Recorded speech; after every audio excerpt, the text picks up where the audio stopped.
Resurrection by Leo Tolstoy. Book 1, Chapter 45. Nekhludoff meant to rearrange the whole of his external life, to let his large house and move to an hotel. But Agrafena Petrovna pointed out that it was useless to change anything before the winter. No one would rent a townhouse for the summer. Anyhow, he would have to live and keep his things somewhere. And so all his efforts to change his manner of life, he meant to live more simply, as the students live, led to nothing. Not only did everything remain as it was, but the house was suddenly filled with new activity. All that was made of wool or fur was taken out to be aired and beaten. The gatekeeper, the boy, the cook, and Corny himself took part in this activity. All sorts of strange furs, which no one ever used, and various uniforms were taken out and hung on a line. Then the carpets and furniture were brought out, and the gatekeeper and the boy rolled their sleeves up their muscular arms and stood beating these things, keeping strict time, while the rooms were filled with the smell of naphthalene. When Nekhludoff crossed the yard or looked out of the window and saw all this going on, he was surprised at the great number of things there were, all quite useless. Their only use, Nekhludoff thought, was the providing of exercise for Agrafena Petrovna Corny, the gatekeeper, the boy, and the cook.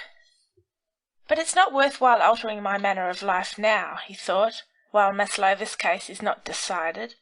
Besides, it is too difficult. It will alter of itself when she will be set free or exiled, and I follow her.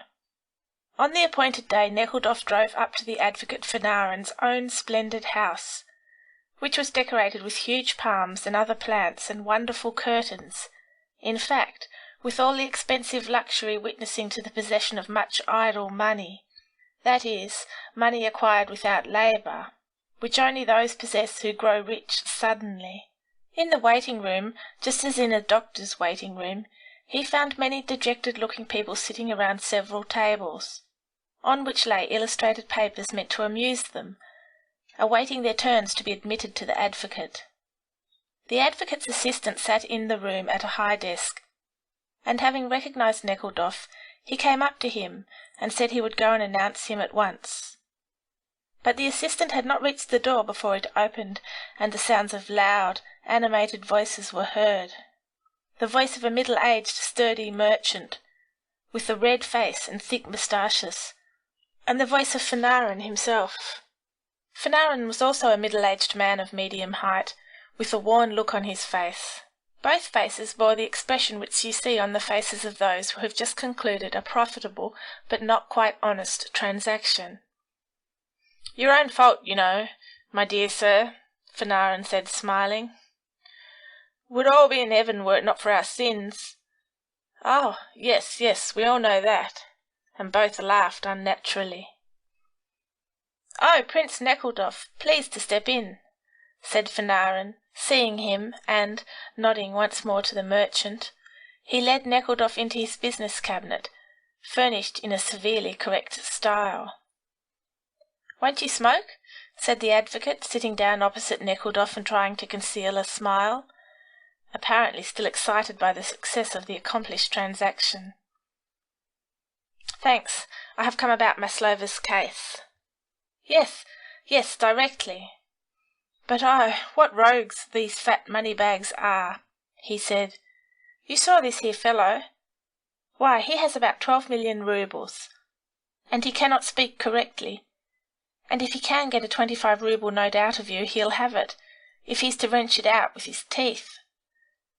He says 'eaven' and 'hour,' and you say 'this here fellow'?" Nekhludoff thought, with an unsurmountable feeling of aversion towards this man who wished to show by his free and easy manner that he and Nekhludoff belonged to one and the same camp, while his other clients belonged to another. "He has worried me to death, a fearful scoundrel. I felt I must relieve my feelings," said the advocate, as if to excuse speaking about things that had no reference to business. "Well, how about your case?" "I have read it attentively, but do not approve of it. I mean that greenhorn of an advocate has left no valid reason for an appeal." Well then, what have you decided? One moment.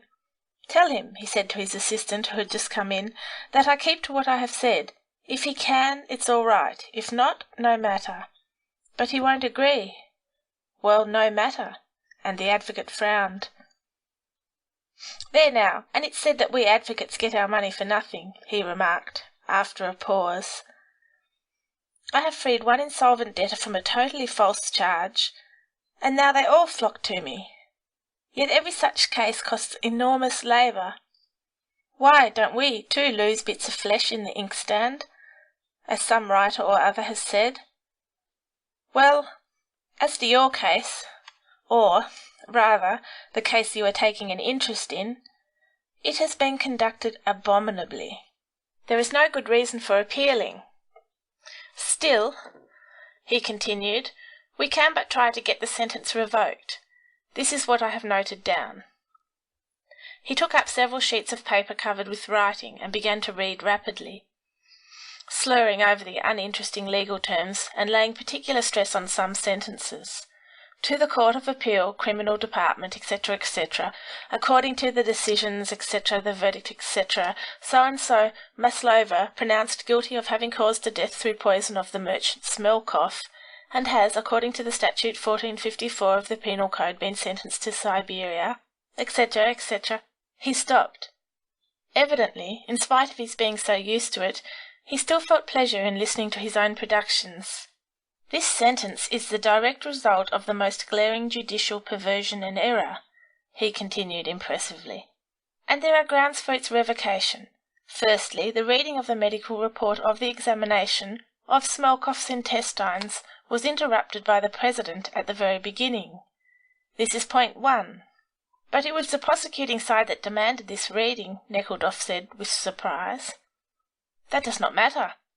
There might have been reasons for the defence to demand this reading too. Oh, but there could have been no reason whatever for that. It is a ground for appeal, though. To continue.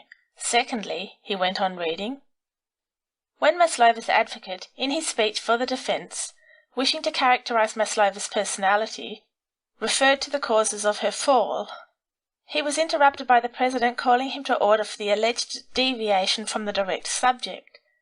Yet, as has been repeatedly pointed out by the Senate, the elucidation of the criminal's characteristics and his or her moral standpoint in general has a significance of the first importance in criminal cases, even if only as a guide in the settling of the question of imputation. That's point 2, he said, with a look at Nekhludoff. But he spoke so badly that no one could make anything of it, Nekhludoff said, still more astonished. The fellow's quite a fool, and of course could not be expected to say anything sensible, Fanarin said, laughing, but all the same it will do as a reason for appeal. Thirdly, the President, in his summing up, contrary to the direct decree of Section 1, Statute 801 of the Criminal Code, omitted to inform the jury what the judicial points are that constitute guilt, and did not mention that having admitted to the fact of Maslova having administered the poison to Smelkov, the jury had a right not to impute the guilt of murder to her, since the proofs of wilful intent to deprive Smelkov of life were absent, and only to pronounce her guilty of carelessness resulting in the death of the merchant, which she did not desire. This is the chief point. Yes, but we ought to have known that ourselves. It was our mistake. And now the fourth point, the advocate continued. The form of the answer given by the jury contained an evident contradiction. Maslova is accused of wilfully poisoning Smelkov, her one object being that of cupidity, the only motive to commit murder she could have had. The jury in their verdict acquit her of the intent to rob, or participation in the stealing of valuables, from which it follows that they intended also to acquit her of the intent to murder, and only through a misunderstanding, which arose from the incompleteness of the President's summing up, omitted to express it in due form in their answer. Therefore an answer of this kind by the jury absolutely demanded the application of statutes 816 and 808 of the Criminal Code of Procedure, that is, an explanation by the President to the jury of the mistake made by them, and another debate on the question of the prisoner's guilt. Then why did the President not do it? I too should like to know why, Fanarin said, laughing. Then the Senate will, of course, correct this error? That will all depend on who will preside there at the time. Well now, there it is. I have further said, he continued rapidly, a verdict of this kind gave the court no right to condemn Basilova to be punished as a criminal, and to apply Section 3, Statute 771 of the Penal Code to her case. This is a decided and gross violation of the basic principles of our criminal law. In view of the reasons stated, I have the honour of appealing to you, etc., etc., the refutation according to 909, 910 and Section 2, 912 and 928, Statute of the Criminal Code, etc., etc., to carry this case before another department of the same court for a further examination. There. All that can be done is done. But to be frank, I have little hope of success, though, of course, it all depends on what members will be present at the Senate.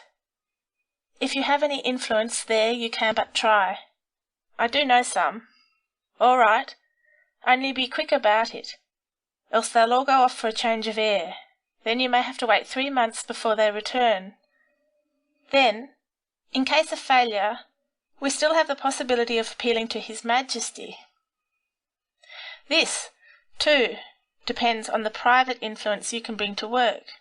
In this case, too, I am at your service. I mean as to the working of the petition, not the influence. Thank you. Now as to your fees? My assistant will hand you the petition and tell you. One thing more. The procurer gave me a pass for visiting this person in prison, but they tell me I must also get a permission from the governor in order to get an interview at another time and in another place than those appointed. Is this necessary? Yes, I think so, but the governor is away at present. A vice-governor is in his place, and he is such an impenetrable fool that you'll scarcely be able to do anything with him. Is it Meslenikov? Yes. I know him, said Nekhludoff, and got up to go. At this moment a horribly ugly, little, bony, snub-nosed, yellow-faced woman flew into the room. It was the advocate's wife, who did not seem to be in the least bit troubled by her ugliness. She was attired in the most original manner. She seemed enveloped in something made of velvet and silk, something yellow and green, and her thin hair was crimped.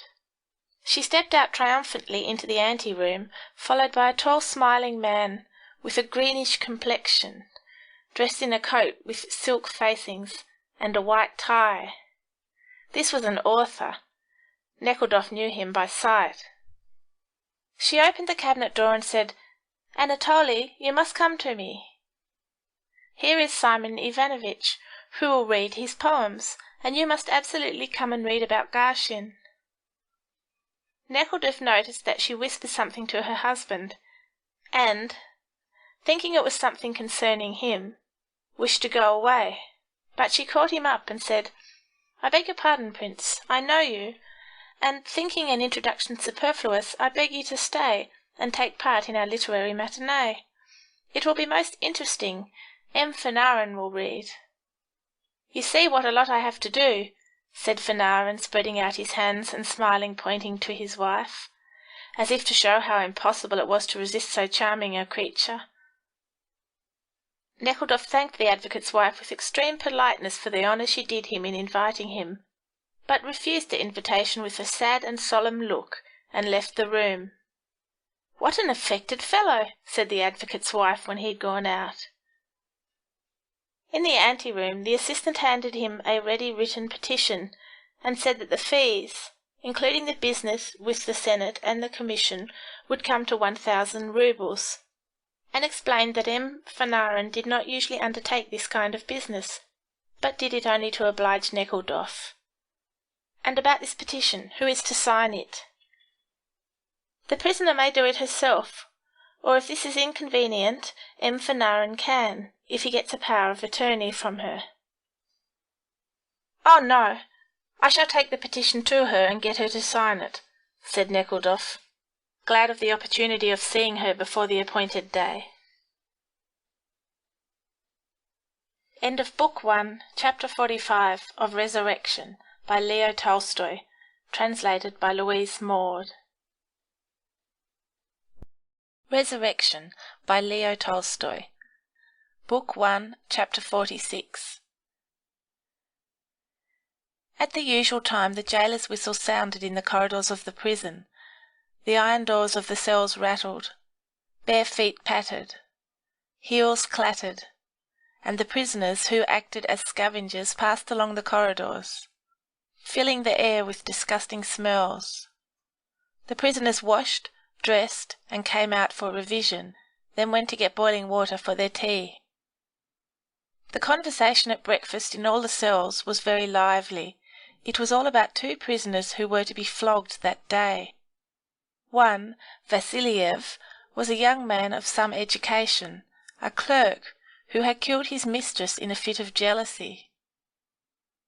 His fellow prisoners liked him because he was merry and generous and firm in his behaviour with the prison authorities. He knew the laws and insisted on their being carried out. Therefore he was disliked by the authorities. 3 weeks before, a jailer struck one of the scavengers who had spilt some soup over his new uniform. Vasiliev took the part of the scavenger, saying it was not lawful to strike a prisoner. "I'll teach you the law," said the jailer, and gave Vasiliev a scolding. Vasiliev replied in like manner, and the jailer was going to hit him, but Vasiliev seized the jailer's hands, held them fast for about 3 minutes, and, after giving the hands a twist, pushed the jailer out of the door. The jailer complained to the inspector, who ordered Vasiliev to be put into a solitary cell.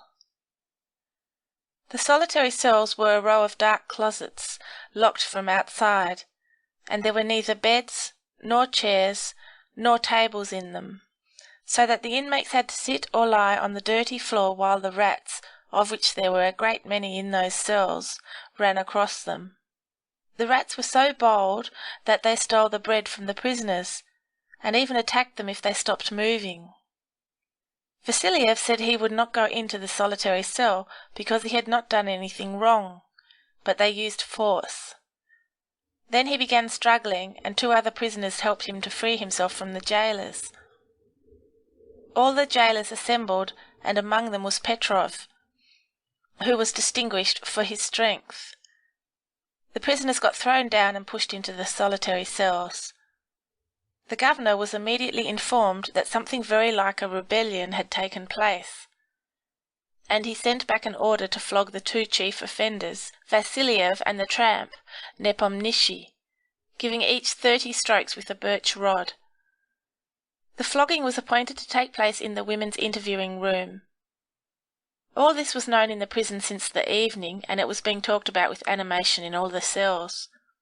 Korobleva, Khoroshevka, Theodosia, and Maslova sat together in their corner, drinking tea, all of them flushed and animated by the vodka they had drunk, for Maslova, who now had a constant supply of vodka, freely treated her companions to it. "He's not been a-writing or anything," Korobleva said, referring to Vasiliev, as she bit tiny pieces of a lump of sugar with her strong teeth. "He only stuck up for a chum, because it's not lawful to strike prisoners nowadays." "And he's a fine fellow, I've heard say," said Theodosia, who sat bareheaded, with her long plaits round her head, on a log of wood opposite the shelf bedstead on which the teapot stood. "There now, if you were to ask him," the watchman's wife said to Maslova, by him she meant Nekhludoff. "I shall tell him, he'll do anything for me," Maslova said, tossing her head and smiling. "Yes, but when is he coming? And they've already gone to fetch them," said Theodosia. "It is terrible," she added, with a sigh. "I once did see how they flogged a peasant in the village. Father-in-law, he sent me once to the village elder. Well, I went, and there—" The watchman's wife began her long story, which was interrupted by the sound of voices and steps in the corridor above them. The women were silent, and sat listening. "There they are, hauling him along, the devils," Khoroshavka said. "They'll do him to death, they will. The jailers are so enraged with him because he never would give in to them." All was quiet again upstairs, and the watchman's wife finished her story of how she was that frightened when she went into the barn and saw them flogging a peasant. Her insides turned at the sight, and so on. Khoroshevka related how Sheglov had been flogged and never uttered a sound. Then Theodosia put away the tea things, and Korobleva and the watchman's wife took up their sewing. Maslova sat on the bedstead with her arms around her knees, dull and depressed. She was about to lie down and try to sleep when the woman warder called her into the office to see a visitor. "Now mind, and don't forget to tell him about us," the old woman, Menshova, said, while Maslova was arranging the kerchief on her head before the dim-looking glass. "We did not set fire to the house, but he himself, the fiend, did it. His workmen saw him do it, and will not damn his soul by denying it. You just tell to ask to see my Mitri. Mitri will tell him all about it, as plain as can be. Just think of our being locked up in prison when we never dreamt of any ill, while he, the fiend, is enjoying himself at the pub with another man's wife." "That's not the law," remarked Korobleva. I'll tell him, answered Maslova. "Suppose I have another drop, just to keep up courage," she added with a wink, and Korobleva poured out half a cup of vodka, which Maslova drank. Then, having wiped her mouth and repeating the words "just to keep up courage," tossing her head and smiling gaily, she followed the warder along the corridor. End of Book 1, Chapter 46 of Resurrection by Leo Tolstoy.